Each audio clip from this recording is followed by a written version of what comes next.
வணக்கம் மக்களே, எல்லாம் எப்படி இருக்கீங்க? நல்லா இருக்கீங்களா? இன்னைக்கு வாங்க தக்காளி மசாலா பண்ணுறது எப்படின்றது காமிக்கிறேன்.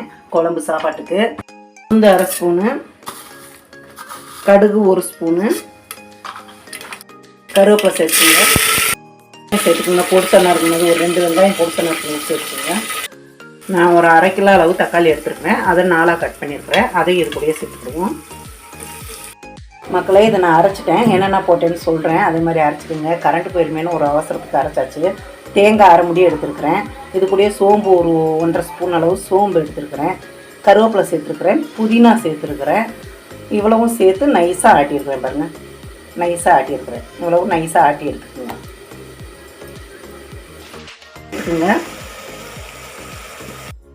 அளவு இஞ்சி பூண்டு பேஸ்ட் சேர்த்துக்கோங்க. 1 ஸ்பூன் அளவு தனியா பவுடர் சேர்த்துக்கோங்க. ஒரு ஸ்பூன் அளவு சில்லி பவுடர் சேர்த்துக்கோங்க.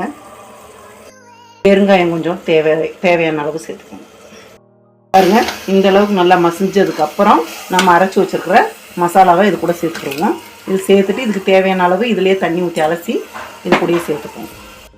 வீட்டு மசால் பொடி நம்ம ஒரு 2 ஸ்பூன் இதுலேயே சேர்த்து இதிலே தண்ணி ஊற்றி அலசிட்டு அதில் சேர்த்துக்கலாம். எவ்வளோ தண்ணி வேணுமோ அவ்வளவு.